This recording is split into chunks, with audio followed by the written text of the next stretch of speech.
My name is Jonathan Jones, and I am the incoming board chair for the American Alliance for Theater and Education, where I also serve as director for research and scholarship. And over the last several years, we have been focusing on two key words: amplify and ignite. And those two words in response to the question, how can we diversify the voices that appear in research and scholarship in the field of educational theater? And this piece was also written in response to that question.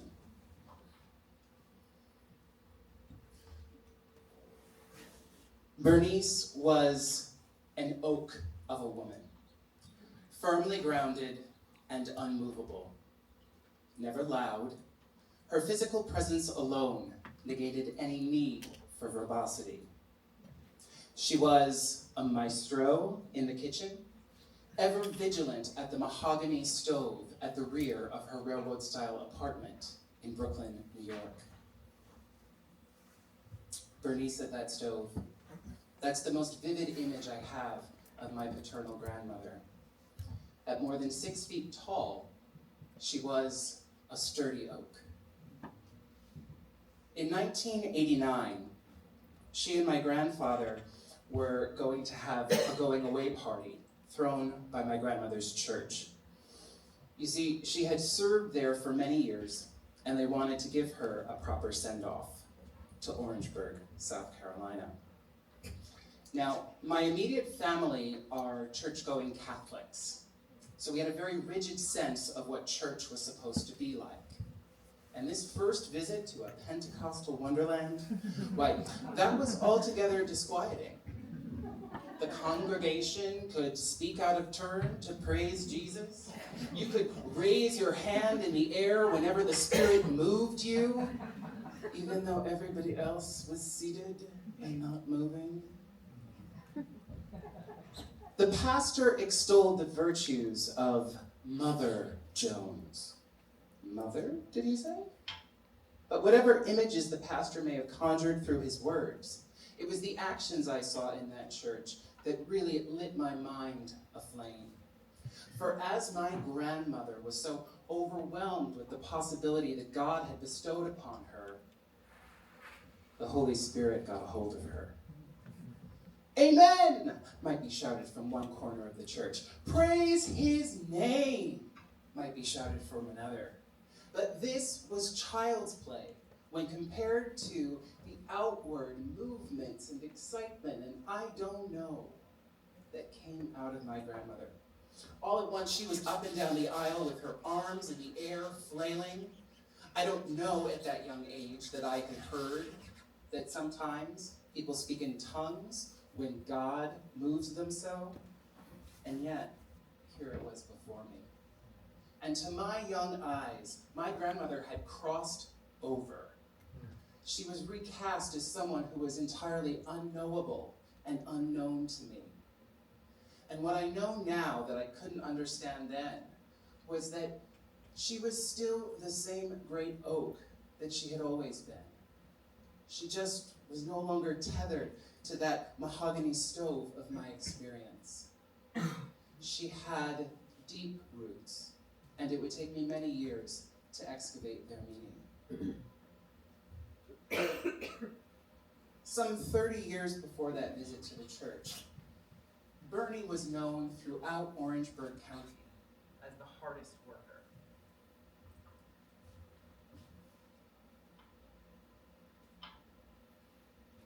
At sunup, there was a prime directive: get to the fields. Burlap sheets were laid on the side of each field, one per family.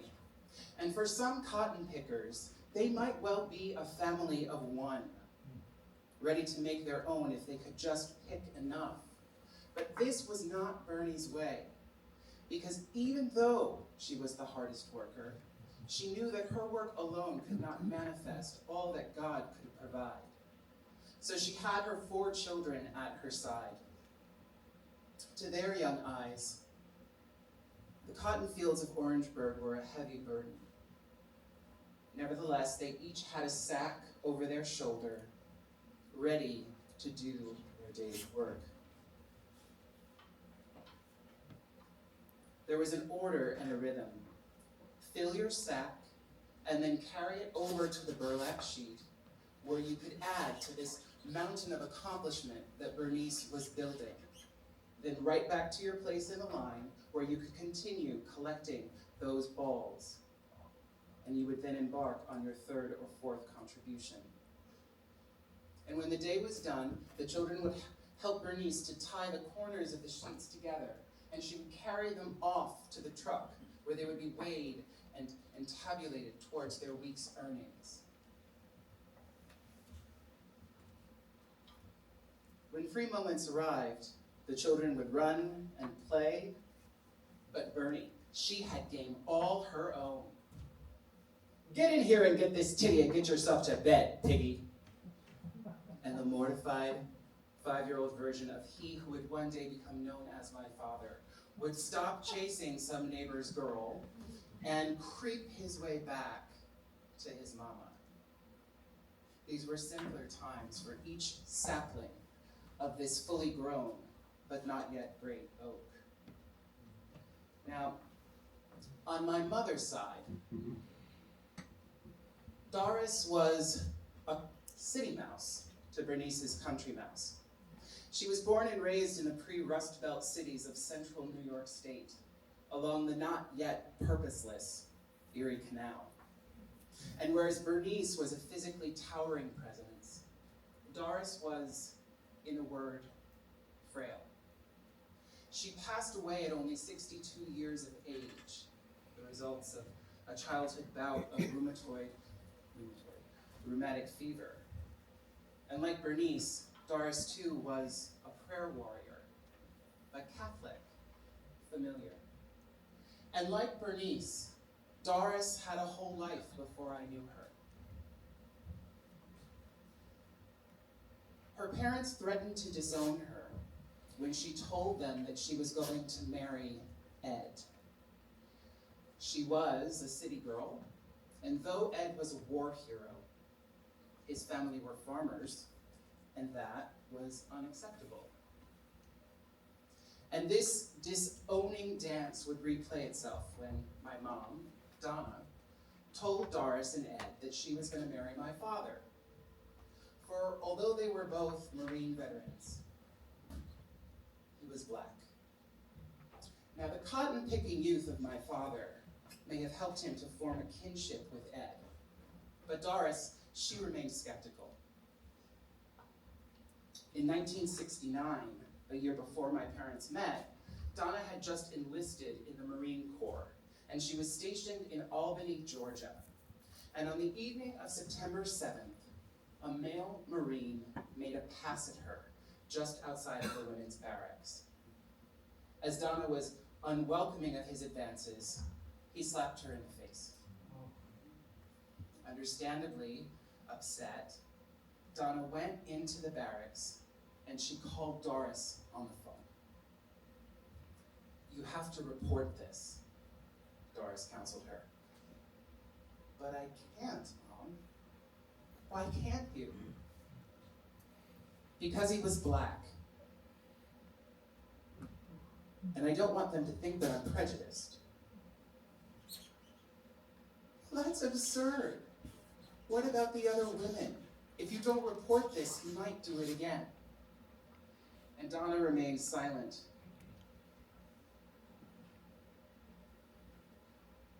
This was 1969, and Donna knew well what it would mean for a white woman to accuse a black man in Georgia, and she didn't want to have any part of that. And 2 days later, when Donna was still silent, Doris had had enough. So on the most delicate powder blue stationery with pink floral embellishments, Doris got to work.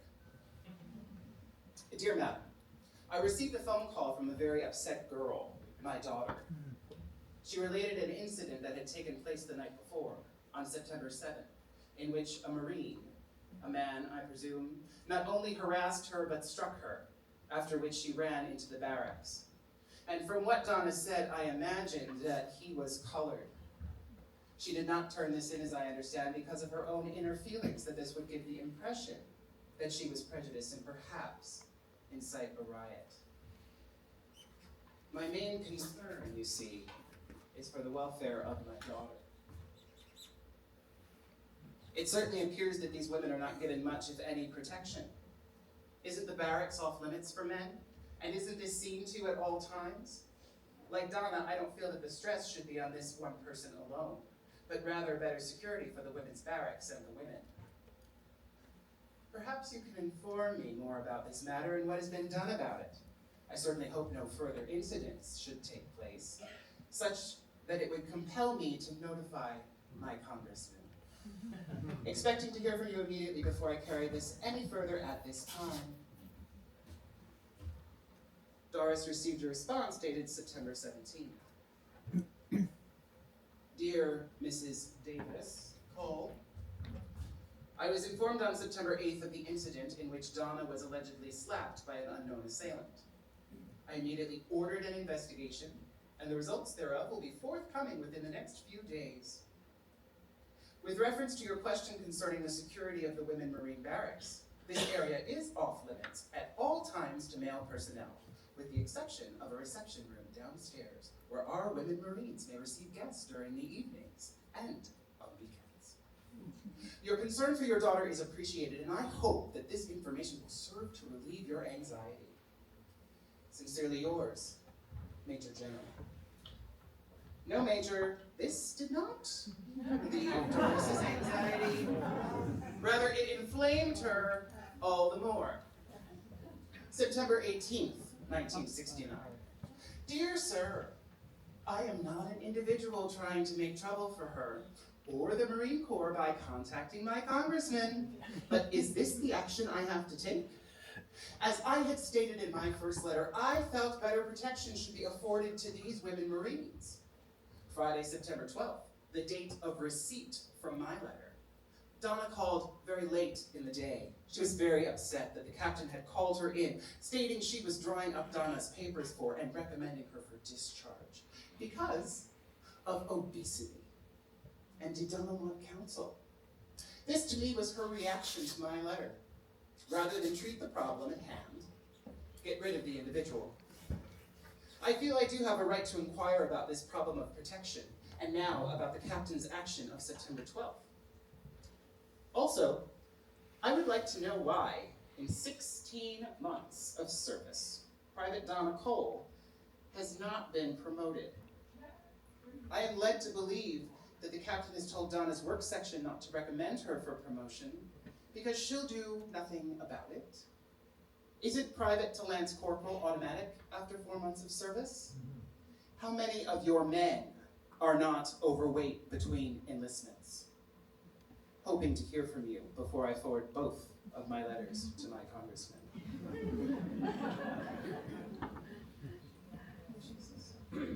Cotton pickers, farmers, country mouse, city mouse, white women on a letter writing campaign to ensure the safety of enlisted women, prayer warriors, strong, durable, frail, oak, multiple marginalized identities.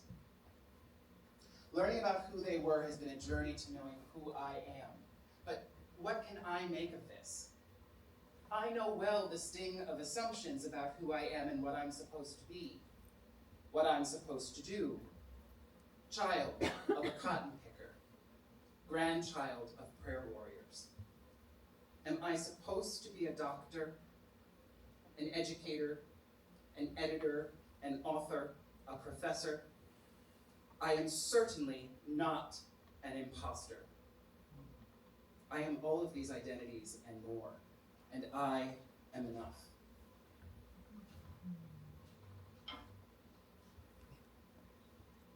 How can we diversify the voices that appear in research and scholarship in the field of educational theater? Our stories are waiting to be told. Invite us in.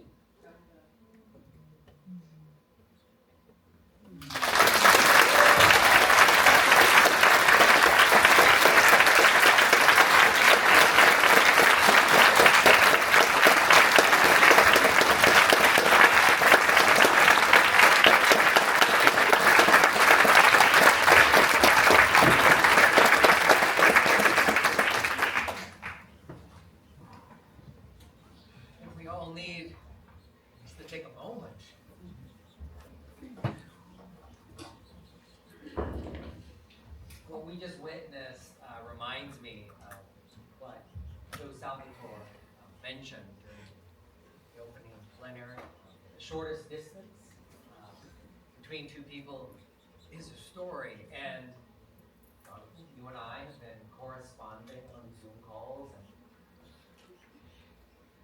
I think we all feel like how true those words are.